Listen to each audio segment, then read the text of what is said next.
75번 성식기도 갑니다. 75번입니다.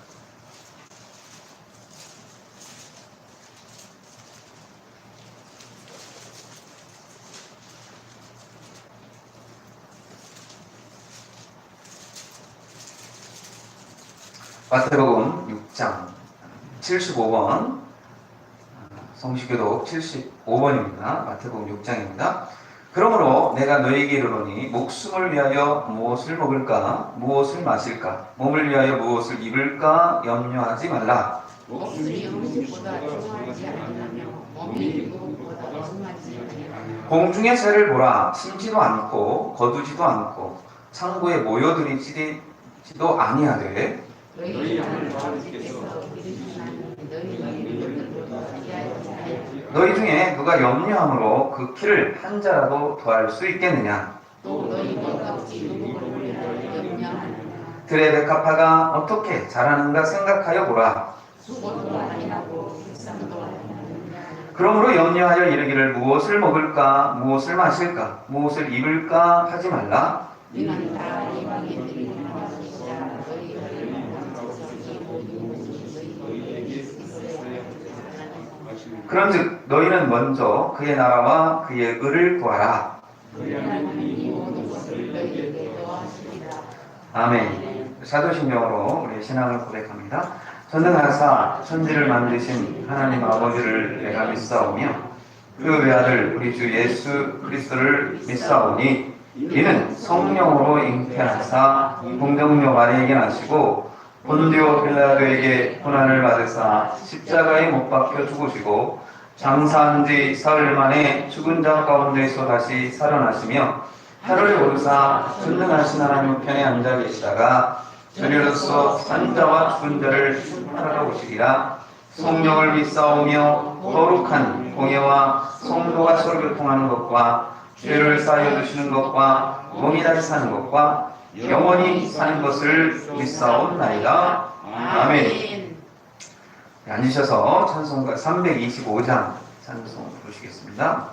325장 찬송 부르시고 김종호 집사님 기도 인도해 주시겠습니다. 325장입니다.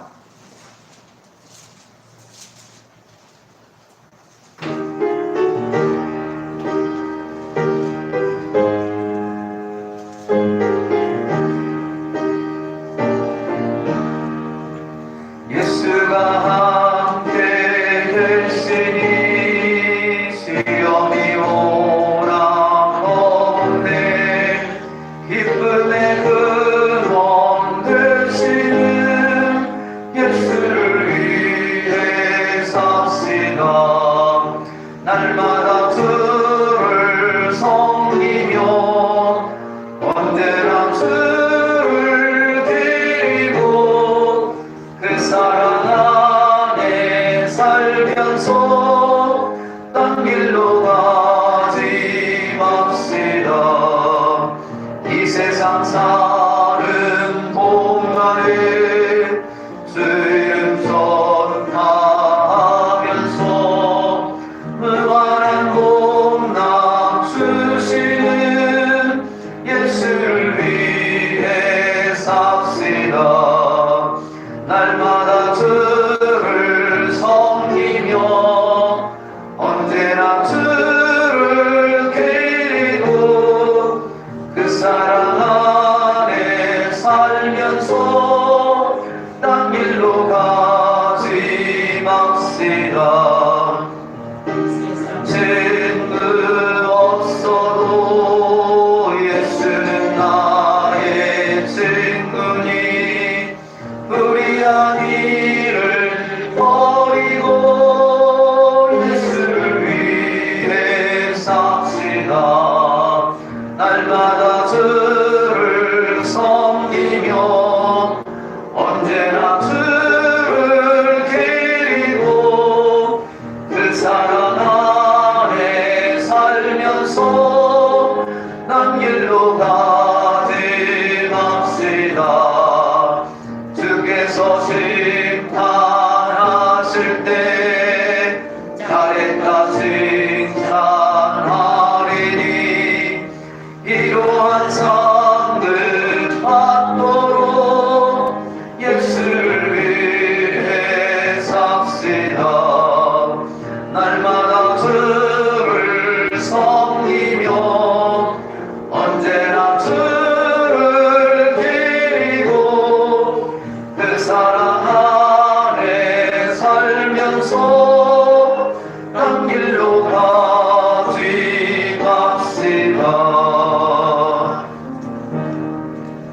아멘. 기도합니다. 할렐루야. 아멘. 오늘 주신 말씀 에베소서 2장 1절에서부터 5절 말씀까지 보도록 하겠습니다. 성경 말씀 에베소서 2장 1절에서부터 5절 말씀.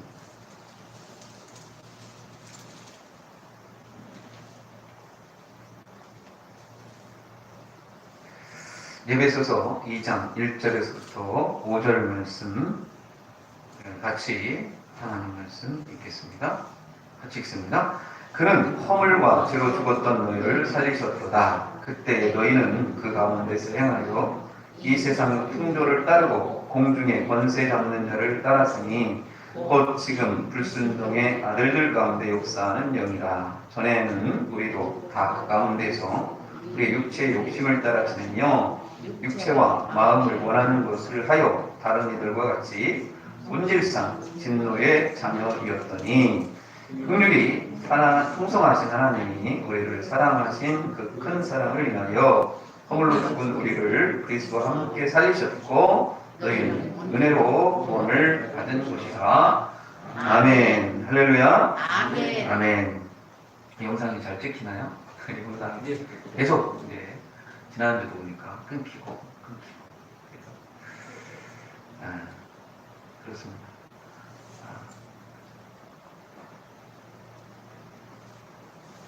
이게 이제 코로나가 금방 끝날 것 같아서 핸드폰으로 잠깐 하려고 했는데 이게 1년 반 정도 이렇게 갑니다. 이럴 줄 알았으면 카메라도 제대로 된 거 하나 사가지고 영상을 제대로 찍었으면 좋았겠는데 잠시만 하는 것 같아서 했는데 벌써 1년 반이 지나가 버렸습니다. 우리 이제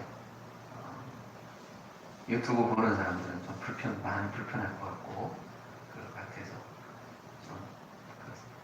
다른 교회 보니까 카메라를 이렇게 좀 이렇게 좋은 거 사가지고 방송할 수 있도록 이번 기회에 체계를 갖춰서 하는 것을 볼 때 저도 생각을 좀 잘못했다는 생각을 해봅니다. 교환할 거 제대로 갖춰서 좀 했었으면 더 좋았을 것 하는 생각을 해봤습니다. 할렐루야. 아멘. 그래도 이런 데라도 감사합니다. 감사해서 그래서 이걸로 찍지만 잘 작동할 수 있도록 이렇게 보시다가 멈춰 있으면 이렇게 눌러주셔서 다른 분들 볼 수 있도록 그렇게 해주시길 바랍니다. 이숫우화에 보면 이런 이야기가 나옵니다. 예전에 말씀을 한번 했던 것 같은데요. 어느 날 사슴 한 마리가 이제 사냥꾼에게 쫓기고 있었습니다. 쫓기고 있으니까 이리저리 이제 피하다가 굉장히 위태로운 지경에 이르렀을 때 마침 포도농풀을 발견하게 됩니다. 그래서 그 넝풀 속에 숨게 되었죠.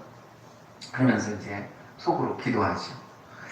그저 이제 들키게만 하지 말게 좀 해달라고 하나님 앞에 기도하면서 누구한테 기도했는지 모르지만 사슴이 기도를 하면서 이제 숨을 죽이고 있었습니다. 사냥꾼이 지나가다가 사냥꾼이 이것을 못 보고 포도농풀 때문에 스치고 지나가 버렸습니다. 그래서 이제 사슴은 야 이제 살았다 하는 한숨을 내셨습니다. 그리고 이제 설마 또 쫓아오겠나 싶어서 마음을 푹 놓게 되니까 긴장이 풀리고 나니까 배고프다는 거예요. 배고파서 보니까 이 포도농풀이라는 거예요. 그래서 이제 포도농풀을 이제 다 이렇게 끊어서 포도농풀을 끊어가면서 포도잎을 뜯어먹기 시작했습니다.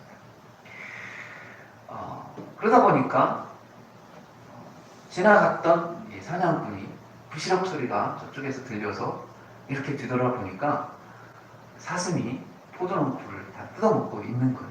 그러니까 포도농풀이 있을 때는 잘 보이지 않았는데 포도농풀을 뜯어먹으니까 사슴이 탁 보이잖아요. 그러니까 사냥꾼이 보고 저놈이 저기 있구나. 이제 더 이상 도망가지 못하겠지? 라면서 사냥꾼은 그 자리에서 활의 시위를 당겨가지고 화살을 쏘았습니다. 이 화살은 사슴의 목에 깊이 박히게 되었죠. 이때 사슴은 후회하면서 이렇게 말합니다. 포도나무풀, 네가 나를 감춰줬는데 나는 그 은혜를 잊고서 입을 뜯어먹고 결국은 벌을 받는구나 라고 사슴이 탄식하면서 쓰러졌다라고 하는 얘기가 있습니다. 우아하죠? 네. 어쩌면 우리는 우리의 가장 가까이 있는 그런 것들이 우리의 울타리가 되고 나의 보호막이 되는데 그 나의 보호막조차도 그것을 감사할 줄 모르다가 결국은 그 보호막마저 걷어치워버리고 결국 죽음에 이르는 그런 지경에 빠질 수 있다라고 하는 이야기를 이 우화에서는 해주고 있는 것이죠. 저와 여러분들에게 있는 이 보호막, 어쩌면 우리에게 가장 가까이 그리고 우리 주변에 있는 것들이 어쩌면 굉장히 고마운 것인데 이 고마운 것을 알지 못하는 그런 우리의 모습은 아닌지를 우리는 생각해 봐야 되는 줄 믿습니다. 많은 사람들은 행복을 찾아서 먼 것을 찾아 헤매는 것이죠. 지난번에 얘기한 것처럼 파랑새를 찾는 두 형제인 것처럼 가까운데 우리의 행복이 있는데 그 행복이 멀리 있는 것처럼 멀리에서 찾아야 되는 것처럼 멀리 찾아서 헤매는 그런 모습이 우리의 모습이 아닌지를 우리는 봐야 된다는 것입니다. 우리의 행복은 가장 가까운 데에 있다는 것이죠. 바울은 우리에게 신령한 복을 우리는 받았다라고 그렇게 말해주고 있습니다. 여러분들 신령한 복을 받은 줄 있습니까? 여러분들에게 신령한 복이 있습니까? 여러분들에게 나는 복을 받았어 라고 생각하십니까? 복이 있음에도 불구하고 나는 지지도 복이 없어 라고 그렇게 생각하십니까? 우리에게는 복이 있는데도 불구하고 그 복을 알지도 못하고 찾지도 못해서 자기 인생을 불행한 인생으로 살아가는 사람들이 있다는 것입니다. 그러나 우리의 주변에는 복이 있습니다. 바울은 에베소 교회를 향해서 우리는 신령한 복을 받았다라고 그렇게 이야기를 합니다. 이미 우리에게는 신령한 복이 주어졌다는 거예요. 더 여러분들에게 신령한 복이 우리에게 있다는 것입니다. 바울은 그 신령한 복이 뭐냐라고 얘기했을 때 바울은 뭐라고 얘기했죠? 우리에게 받은 하나님이 우리에게 주신 그 신령한 복이 바울은 뭐라고 얘기를 합니까? 여러분은 어떤 복을 받았나요? 그 신령한 복, 그 복은 뭐냐? 하나님이 우리를 선택했다는 것입니다. 우리를 선택해서 우리를 지명해서 불렀다는 거예요. 우리를 부르셨다는 것입니다. 이게 얼마나 큰 은혜입니까? 만약에 대통령이 이 나라 대통령이 문재인 대통령이 여러분들을 불렀다면 어떤 생각이 들겠습니까? 물론 문재인 대통령 싫어하시는 분들은 에이 왜 나를 괜히 불러 이렇게 얘기를 할 수 있겠지만 그래도 이 나라의 통치 지도자가 나를 불렀다는 것은 굉장한 어떤 자부심 아닙니까? 나를 불렀어. 대통령이 나를 불렀어. 이렇게. 아니면 도지사가 나를 불렀어. 어떤 특권의 그죠? 우리가 보일 때는 굉장한 사람이 그 사람이 나를 불렀을 때 얼마나 기쁘겠습니까? 그죠? 하물며 하나님이 나를 선택했고 나를 불렀을 때 이 부름은 얼마나 큰 복이며 어떤 큰 축복이겠습니까? 하나님이 나를 선택했다는 것입니다. 하나님이 나를 선택해서 나를 부르셨다라고 하는 이 부름은 정말 우리에게 엄청난 신령한 복이다라고 바울은 그렇게 이야기를 하고 있죠. 하나님이 우리를 불렀습니다. 선택했습니다. 그 하나님의 부른 것 하나님이 선택한 그 자체도 신령한 복인데 하나님은 우리를 부르셔서 어떻게 하셨어요? 하나님의 자녀로 삼아주셨다는 것입니다. 우리가 하나님의 양자가 되었다는 것입니다. 하나님께서 우리를 입양하셔서 하나님의 자녀로 삼아주셨다는 것입니다.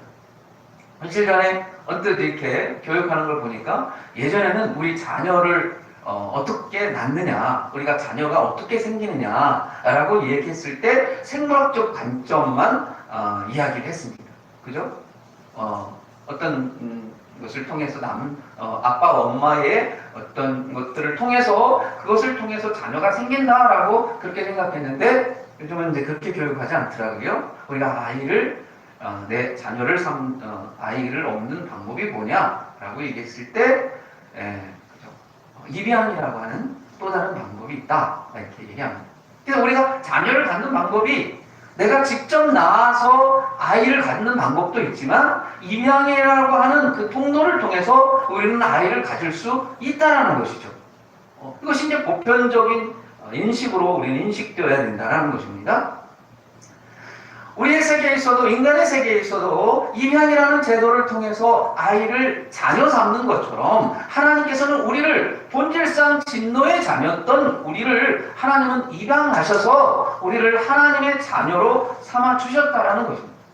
그 하나님의 자녀가 된 것이 얼마나 우리에게는 놀라운 은혜냐, 놀라운 복이냐, 우리에게는 엄청난 신령한 복이다 라고 그렇게 이야기하고 있다는 바울은 그렇게 말합니다. 할렐루야.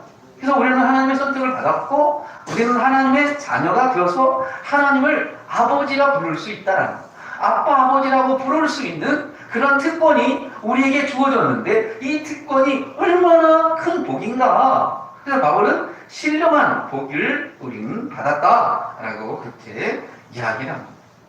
우리는 신령한 그 복을 받았기 때문에 우리가 이제 알기를 원하는데 바울은 기도하면서 에베소 교회들에게 그런 얘기를 합니다. 우리는 알기를 원한다. 누구에 대해서 알기를 원해요? 하나님에 대해서.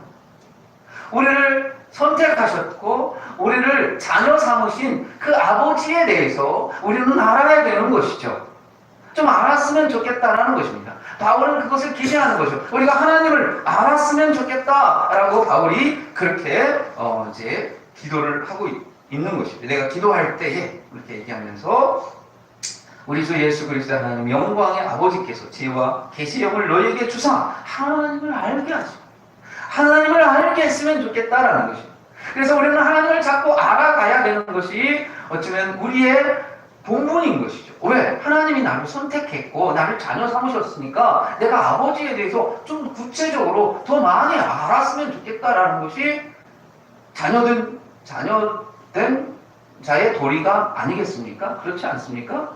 그래서 하나님에 대해서 좀 알았으면 좋겠다라고 이야기를 합니다. 그 하나님을 우리는 계속해서 알아가야 된다는 것입니다. 그런데 그 하나님에 대해서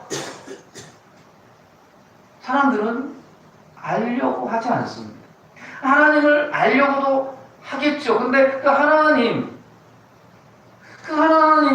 내가 불러도 대답이 없는 그 하나님, 내가 하나님을 알려고 몇 번 노력했지만 내가 하나님 앞에 계속해서 뭔가를 요구하지만 하나님은 전혀 나에게 응답하지 않을 때 우리는 그 하나님을 찾고 잃어가게 되는 겁니다.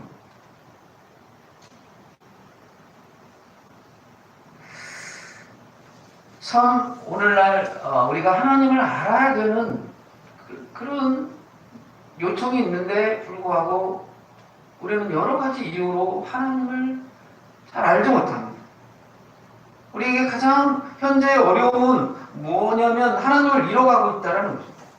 하나님에 대한 관심도, 하나님에 대한 지식도, 하나님에 대한 은혜도 우리는 조금씩 지금 잃어가고 있는 것이 우리에게 가장 큰 그런 아쉬움일 것 같습니다. 이 코로나라고 하는 이런 전국 속에서 우리는 예배 드리는 것을 점점 잃어가고 있습니다. 주일 오전에만 예배를 드리죠. 그리고 주일 오후에 예배 드렸던 그 예배를 우리는 점점 까먹고 있어요. 잃어가고 있어요. 오후에는 그냥 예배를 안 드리는 거구나 이렇게 생각을 해버립니다. 왜? 예배 드린 지가 오래되었기 때문에. 우리가 예배 드릴 수 있는, 우리가 하나님을 알 수 있는, 하나님을 알 수 있는 방법이 무엇이겠습니까? 어떤 방법으로 하나님을 압니까? 우리는 하나님이 주신 계시를 통해서 하나님을 알 수가 있습니다. 나름대로 하나님을 알려고 하지만 사람들의 보는 시각은 항상 자기 관점에서 다른 사람들을 바라봅니다. 사람들은 객관적으로 무언가를 어떤 사물을 본다라고 얘기를 하지만 거기에는 항상 그 사람의 주관적인 것이 있어요. 그래서 항상 사람은 자기가 보는 것만 자꾸 바라봅니다. 이게 이제 사람의 편향적인 것이죠. 나는 정말로 객관적으로 세상을 바라봐 라고 말하는 사람들조차도 가만히 보면 자기의 입장, 자기의 주관에서 자꾸 상대방을 바라보고 무언가를 바라보는 것이죠. 자기가 진보라고 하는 사람들이라고 생각하는 사람들은 어떤 그 보수층에 있는 사람들이 무슨 이야기를 했을 때 거기에 대해서 긍정으로 들려지지 않습니다. 항상 부정적인 것으로 자꾸 들려집니다. 그리고 안 좋은 것이라고 평가합니다. 보수층에 있는 사람들은 진보라고 하는 사람들이 어떤 일을 할 때 거기에 대해서 항상 부정적으로 이야기를 합니다. 왜 그렇겠습니까? 자기의 관점에서 항상 상대방을 바라보기 때문에 그렇죠. 누구나 다 자기는 나는 객관적으로 어떤 사물을 바라봐 라고 얘기를 하지만 사람들은 항상 자기 중심에서 세상을 바라보게 되어 있어요. 나는 아니야 라고 얘기를 할 수 있겠지만 그렇지 않다라는 거죠. 항상 사람은 자기 중심에서 자기 입장에서 자기가 바라보는 그것으로 세상을 자꾸 바라본다는 것입니다. 그래서 하나님을 찾을 때에도 어떤 관점에서 하나님을 찾습니까? 자기의 시선에서 자기의 보는 관점에서 자꾸 하나님을 찾는다는 거죠. 그래서 이 세상에는 수없이 많은 종교가 존재하는 것이죠. 왜 이렇게 많은 다양한 종교들이 존재합니까? 자기 나름대로 하나님을 찾기 때문에 그렇죠. 야, 하나님은 내가 보는 하나님은 이런 하나님이야 라고 하면서 이렇게 얘기합니다. 불교인들은 불교인들이 보면서 아 이게 하나님이야 라고 얘기를 합니다. 샤머니즘 종교를 가진 사람들은 그 자기가 가지고 있는 그것을 바라보면서 이게 하나님이야 라고 이야기를 하는 것이죠. 모든 종교들은 각자가 각자 나름대로의 신을 찾는 것이죠. 하나님을 찾는 거죠. 이게 하나님입니다. 왜냐하면 자기 입장에서 하나님을 찾기 때문에 그렇다는 것입니다. 자, 하나님은 어떤 하나님인가에 대해서 우리는 알아야 된다는 거예요. 그래서 하나님을 아는 것은 자기의 객관적인 내 입장에서 하나님을 찾으려고 하면 올바른 하나님을 찾을 수가 없어요. 자기 주관이 들어가기 때문에 그렇게 찾아갈 수밖에 없는 것입니다. 그래서 올바르게 하나님을 찾기 위해서는 뭐가 필요합니까? 하나님의 지혜가 필요하다는 것이죠. 그래서 성경 말합니다. 하나님 영광의 아버지께서 지혜와 계시형을 너희에게 주사. 하나님의 지혜가 있을 때 우리는 하나님을 볼 수가 있는 것이고 하나님의 계시가 있을 때 그 하나님을 제대로 찾을 수 있는 것입니다. 그래서 성경은 우리에게 네 입장에서 하나님을 찾지 말고 하나님이 계시한, 하나님이 보여준 그 하나님을 찾아야 된다라고 그렇게 이야기하고 있습니다. 그 하나님을 저와 여러분들이 찾을 수 있는 귀한 은혜가 있기를 주님의 이름으로 축원드리겠습니다. 왜 우리는 하나님을 이렇게 알아야 될 것인가에 대해서 20절에 그런 말씀합니다. 그의 능력이 그리스도 안에서 역사하사 죽은 자들 가운데서 다시 살리시고 하늘에서 자기 오른편에 앉으사 모든 통치와 권세와 능력과 주권과 이 세상뿐만 아니라 모든 세상에 있는 모든 이름에 뛰어나게 하셨다라고 얘기합니다. 하나님은 어떤 분인가라고 얘기했을 때 그의 능력에 대해서 우리는 알아야 되기 때문에 그 하나님은 그만큼 강하기 때문에 우리는 하나님에 대해서 알아야 된다라고 이야기를 합니다. 그 하나님의 능력은 무엇입니까? 모든 만물을 그 발 아래 복종하시고 그를 만물 위에 교회로 삼으셨다라고 얘기합니다. 하나님의 능력은 그죠? 가장 큰 능력은 죽은 자를 살리시는 것이죠. 하나님은 죽은 자를 살렸다는 거예요. 이미 죽어있는 자를 살리셨다라고 이야기를 합니다. 그래서 바로 이제 예수 그리스도의 죽음을 통해서 우리를 살리셨다라고 말씀해 주시고 있습니다. 그 하나님의 그 놀라운 그 능력, 하나님이 보여주신 하나님의 그 계시, 우리가 성경을 통해서 보여주는 그 하나님을 우리는 알아야 되고 그 하나님을 찾아야 되고 그 하나님을 찾으려고 노력을 해야 된다는 거죠. 할렐루야. 그 하나님이 무엇으로 우리에게 말씀하십니까? 무엇을 통해서 우리에게 말씀하십니까? 결국 교회를 통해서 말씀하신다. 그것이 23절의 말씀. 교회는 그의 몸이니 만물 위에 충만하게 하시는 이의 충만. 교회는 무엇이라고 얘기합니까? 예수님의 몸이다. 그의 몸이. 그래서 교회를 통해서 하나님은 보여주시기를 원하고 하나님은 밝혀주시기를 원합니다. 그래서 우리가 개인적으로 한 분 한 사람이 교회이죠. 그 교회들이 모여서 이 교회를 만드는 것입니다. 교회 공동체를 만드는 것입니다. 그래서 우리가 교회에 오는 것은 하나의 교회가 함께 모여서 또 그 속에서 하나님이 주시는 은혜를 발견하고 또 하나님이 주시는 그런 말씀을 통해서 우리는 하나님을 찾아가는 것입니다. 이것이 우리가 하나님을 알게 하기 위한 것이고 하나님을 알아야 될 그러한 이유다라고 그렇게 말해주고 있습니다. 할렐루야? 네. 그래서 우리가 교회를 찾아오는 이유예요. 물론 교회 없어도 우리가 나름대로 하나님을 알 수는 있겠죠. 자연을 통해서 우리가 하나님을 알 수가 있겠죠. 철학가들은 자연 만물을 통해서 하나님의 신의 존재를 증명하는 사람들도 있습니다. 신의 존재. 왜 하나님이 있을 수밖에 없느냐? 자연 만물을 볼 때에 하나님은 있을 수밖에 없구나. 그래서 많은 종교들이 자연들을 통해서 하나님을 찾아가고 알아갑니다. 하나님은 이런 하나님이구나 라고 생각을 합니다. 근데 그런 하나님은, 자연을 통해서 주는 하나님은 정확하게 그 하나님의 존재에 대해서 정확하게는 알 수가 없어요. 그렇기 때문에 성경을 주셨고 그 성경을 통해서 우리는 하나님을 알아가기를 원합니다. 그것이 바로 교회 공동체라고 하는, 교회라고 하는, 왜?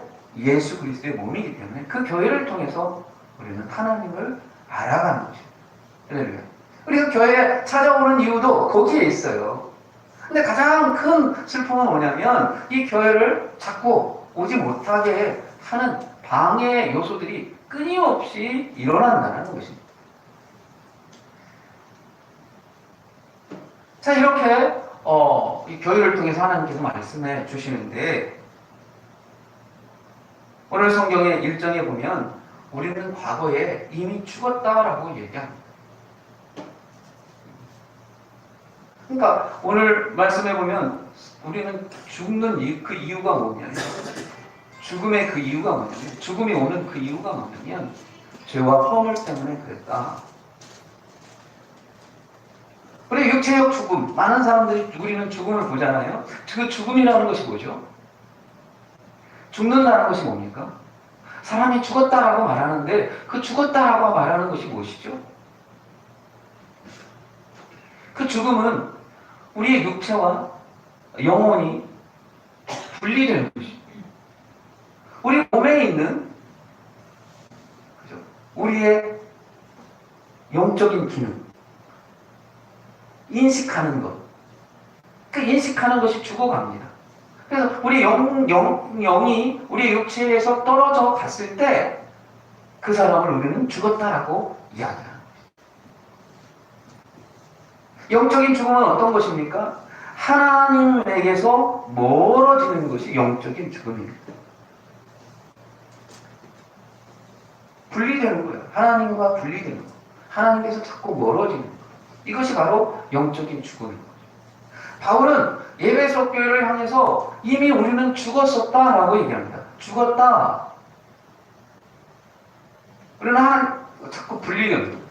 그러니까 왜 분리되냐? 뭐 때문에 우리는 인간은 죽느냐?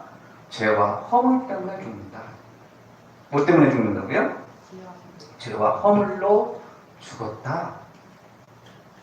우리는 죄와 허물 때문에 죽었다라는 것입니다. 그럼 구체적으로 죄와 허물이 뭐냐?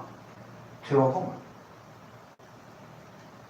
그것이 이제 2절에서 나오는 것이죠. 그때에, 우리 과거에, 우리가 죽었을 때, 이게 죽음이라고 하는 그 죽음이 어디서 왔느냐? 그때에 왔다는 거, 그때 있었다는 거. 그때 너희는 그 가운데 행하여 이 세상의 풍조를 따르고 공중의 권세 잡는 자를 따랐으니 곧 지금 불순종의 아들들 가운데 역사하는 영이다. 할렐루야. 죄와 허물이 뭐냐면 공중의 권세 잡는 사람 그것들 때문에 결국 불순종하게 됩니다. 그리고 그 가운데 행한다. 세상의 풍조를 계속해서 따라간다.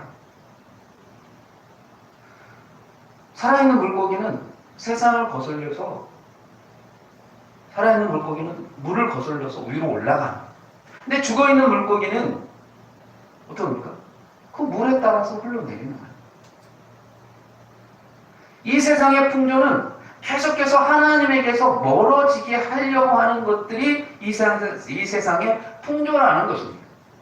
왜냐하면 이 세상은 누가 잡고 있기 때문에 공중의 권세 잡은 자가 잡고 있기 때문에 이 세상은 계속해서 하나님에게서 멀어지게 하고 하나님의 말씀에서 자꾸 불순종하게 만든다는 것입니다.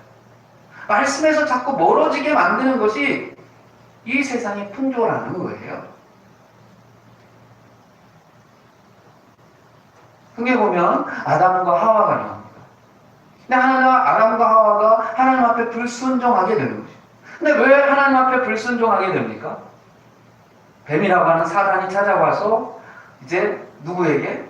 아담, 하와에게 자꾸 꼬드깁니다. 뭐라고 꼬드깁니까? 네가 이걸 먹는 날에는 누구와 같이 된다? 하나님과 같이 된다. 사람이 계속 동조할 수 있는 유혹이 뭐냐면 하나님과 같이 된다. 너도 하나님과 같이 할 수 있어. 너도 하나님같이 될 수 있어. 라고 말하는 것이 이게 사단의 전략이라는 것입니다.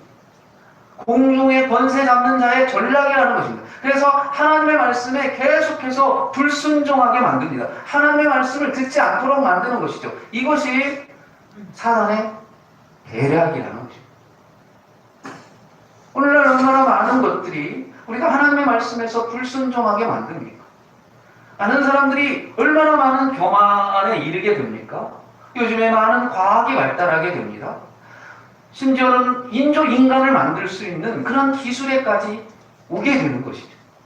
모든 신체의 장 기능까지 우리의 의술로서 만들 수 있는 그런 기술에까지 이르게 됩니다. 그러다 보니까 우리 인간이 스스로 생각합니다. 아, 우리가 하나님과 같은 존재구나 라고 생각을 하는 거예요. 굳이 하나님이 없어도 우리는 살아갈 수 있다라고 그렇게 자신감을 갖게 되는 거죠. 계속해서 방송에서는 뭘 이야기합니까? 과학을 강조합니다. 시대를 강조합니다. AI를 강조합니다. 자, 이것이 계속 강조되면서 무엇가 자꾸 사라지는 것이죠? 하나님에 대한 존재를 자꾸 잃게 만드는 것입니다. 하나님 없어도 돼. 하나님이 존재해? 하나님은 없어 라고 얘기합니다. 그러면 하나님에 대해서 이야기하고 하나님에 대해서 뭐라고 얘기하면 계속해서 조롱한다는 거예요. 조롱거리가 된다는 것입니다. 이스라엘 백성들이 멸망할 쯤에, 구약 시대이죠. 이스라엘이 멸망할 그 시기에 많은 선지자들은 이스라엘 백성들을 향해서 뭐라고 얘기합니까? 오라, 우리가 여호와께로 돌아가자. 우리가 하나님께로 돌아가자. 하나님을 찾자. 하나님을 알아야 된다. 계속해서 강조합니다. 이사야가 강조하고, 에레미야가 강조하고, 호세아가 강조하고, 요엘 선지자가 강조하고, 이스라엘 백성들에게 끊임없이 우리는 하나님께로 돌아가야 되는 것이고, 우리는 하나님을 찾아야 된다라고 끊임없이 외쳐댔습니다. 근데 그때 당시의 사람들이 그것을 믿었습니까? 믿으려고 했습니까? 믿지 않았다. 믿으려 하지 않았다. 들으려 하지 않았다는 거죠. 무슨 헛소리냐라고 얘기했다는 거죠. 노아의 시대에 노아가 이스라엘 그 많은 사람들을 향해서 하나님의 심판이 곧 가까웠다. 우리가 하나님께로 돌아가야 된다라고 외쳤지만 사람들은 그것을 농담으로 여겼다. 요즘 세상은 어떻습니까? 하나님에 대해서 이야기하고 하나님의 말씀에 대해서 이야기하고 하나님에 대해서 계속 이야기하면 사람들은 그것에 대해서 귀를 기울입니까? 귀 기울이지 않다. 농담으로 생각하고 그냥 흘러가는 얘기로 생각하고 그건 캐캐묵은 옛날 이야기라고 생각을 한다는 거예요. 점점 갈수록 사람들은 하나님의 말씀에서 자꾸 멀어져 가는 것이죠. 우리가 과거에는 얼마나 많은 예배를 드렸습니까? 네, 교회 오면 참 예배가 많았어요. 어떤 예배가 있었습니까? 새벽 예배가 매일 있었어요. 새벽 예배. 늘 이야기하지만 새벽 예배가 있고요. 수요 예배가 있고요. 금요 예배가 있고요. 구영 예배가 있고요. 예배가 굉장히 많았습니다. 예배가 많아도 성도들이 예배가 많다라고 얘기한 적이 없습니다. 모든 성도들이 그 예배를 다 참석했습니다. 그리고 예배 시간은 얼마나 길었는지 압니까? 금요 철야일 같은 경우는 8시에 예배를 시작하면 새벽 4시까지 예배가 계속됩니다. 왜냐하면 새벽 4시에 또 새벽 예배 또 해요. 얼마나 깁니까? 그렇게 많은 예배를 드리고 많은 시간을 얘기하고 그렇게 계속 얘기했어도 사람들은 그 시간이 지루하지 않았어요. 그것이 재밌었어요. 그게 신났어요. 그런데 어느 날부턴가 교회 예배가 자꾸 줄어듭니다. 시간도 줄어듭니다. 그래서 1시간 넘게 설교하면 지루해야 합니다. 그죠? 얼마나 지루합니까? 지루해서 설교를 20분만 하십시오. 이렇게 얘기합니다. 설교는 계속해서 짧아지고 시간은 계속해서 단축되고 모이는 시간 자꾸 사라지고 그러면서 점점 줄어드는 거예요. 그래서 하나님의 말씀이 계속 멀어져 갑니다. 그래서 계속해서 불순종하게 되어간다는 것입니다.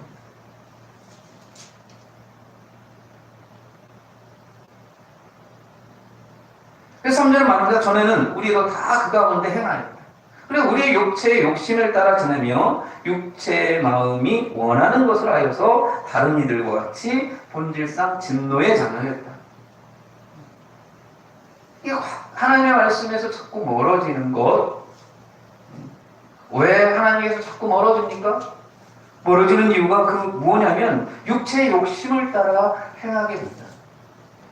하나님이 우선이 아니에요.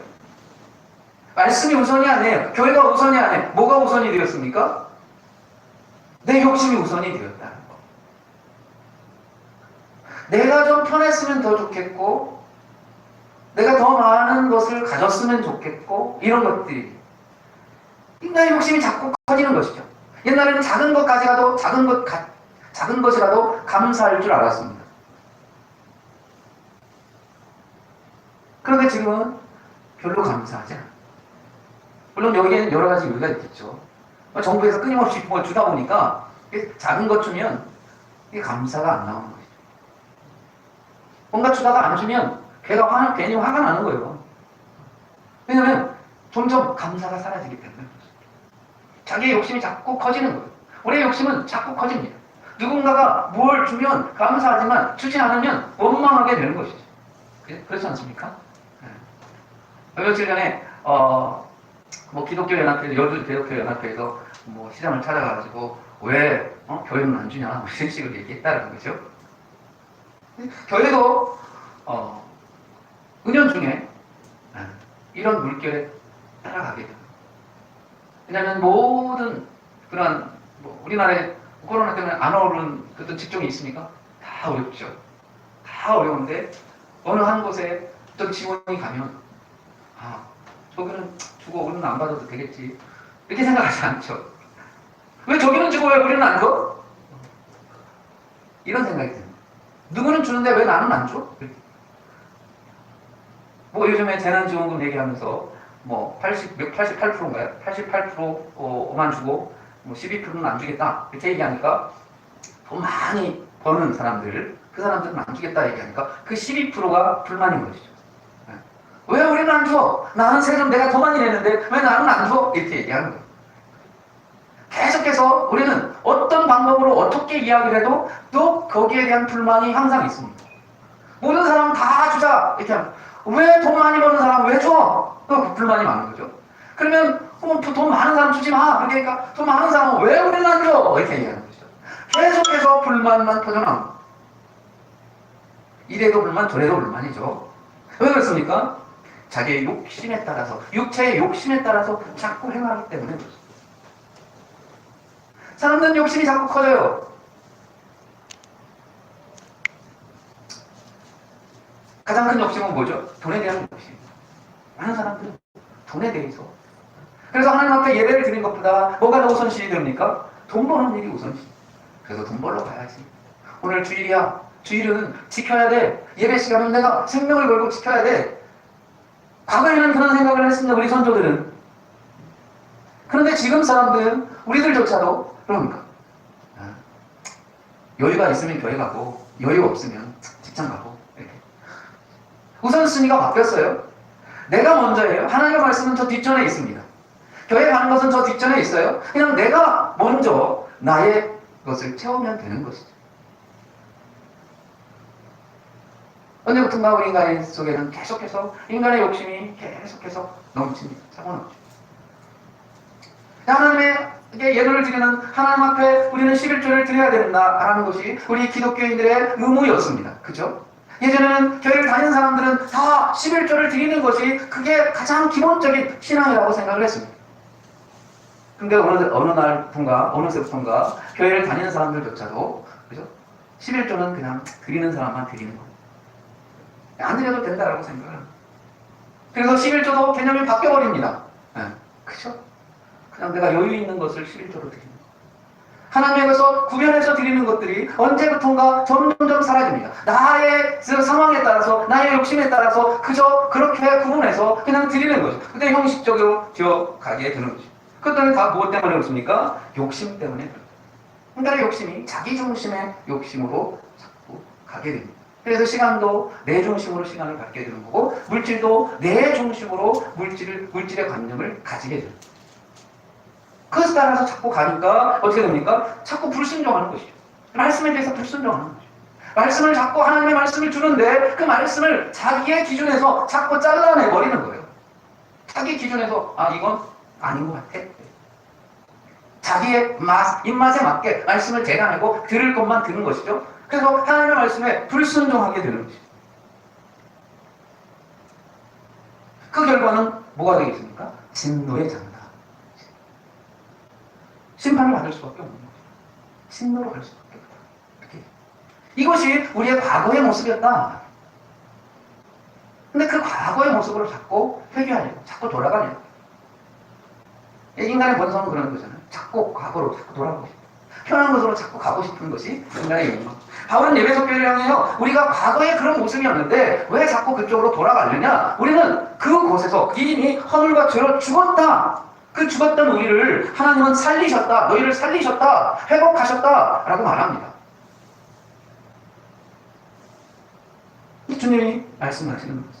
그래서 4절에 보니까 긍휼이 풍성하신 하나님이 우리를 사랑하신 그 큰 사랑으로 인하여 허물로 죽은 우리를 그리스도와 함께 살리셨다. 우리를 살렸습니다. 너희는 은혜로 구원을 받은 것입니다. 예수 교회를 향해서 너희는 그 과거에서 이제 돌이켜서 새 사람이 되어서 새롭게 살아야 되는, 우리는 구원받은 자로서 하나님의 자녀로서 하나님의 자녀의 삶을 살아가야 되는 것이 우리의 삶의 방향인 것이죠. 그러면 그 하나님의 방향으로 우리는 가야 되는데 자꾸 우리는 어디로 회귀하려니까? 자꾸 과거로 회귀하려고, 불순종의 자녀로 자꾸 돌아가려고 해요. 그냥 계속 돌아가려고 합니다. 왜냐하면 그게 편하기 때문에.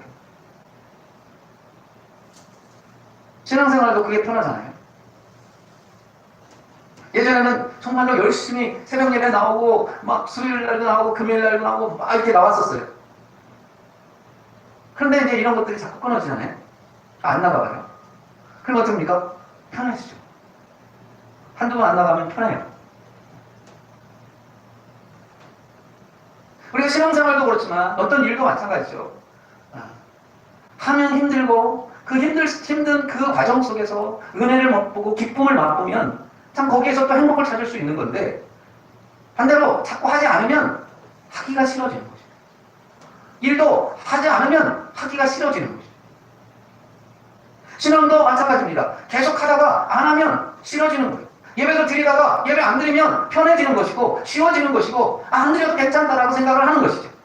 하나님 앞에 드리는 예물도 드리다가 안 드려도 된다라고 생각하면 편해지는 것이죠. 시간도 내 시간 더 남고 물질도 더 풍요하고 하나님 앞에 안 드리면 그렇게 생각을 할 수밖에 없는 거예요. 그러다 보니까 계속해서 자꾸 회개하려고 과거로 자꾸 돌아가려고 해요. 그래서 바울은 예배석 교회를 향해서 계속 말하고 있는 거죠. 이 말씀, 우리가 하나님을 알아야 되는 것이고 우리는 하나님의 신령한 은혜를 받은 것이고 이미 복은 받은 우리는 존재이기 때문에 우리는 하나님을 알아야 된다. 우리가 과거의 모습이 어땠느냐? 과거에는 진노의 자녀였다. 결국은 세상의 풍조를 따라서 공중의 권세 잡는 자를 따라서 불순종 가운데 우리는 행했던 사람들이다. 그런데 이제는 우리는 새로운 사람이고 구원을 얻었기 때문에 구원 얻은 자답게 살아가야 된다. 계속해서 강조. 근데 사람들은 자꾸 어디로 갑니까? 자꾸 과거로 회귀해요. 편하니까. 인간의 욕심으로 자꾸 가려고 하는. 그쪽이 편하니까. 그게 쉬우니까. 그쪽으로 가면서 인생을 즐기려고 하는 것이죠. 바울은 그런 에베소 교회를 향해서 계속해서 질타하는 거예요. 과거로 회개하지 말아라. 말씀에 순종하라. 말씀에서 그렇게 말씀했으면 그 말씀에 순종하고 따라가봐라. 이 욕심껏 인생을 살아가지 말고 하나님이 원하는 방향으로 한번 가보자 라고 바울은 그렇게 에베소 교회를 향해서 계속해서 말해주고 있습니다. 그렇지 않으면 우리는 무엇으로 합니까? 불행의 길로.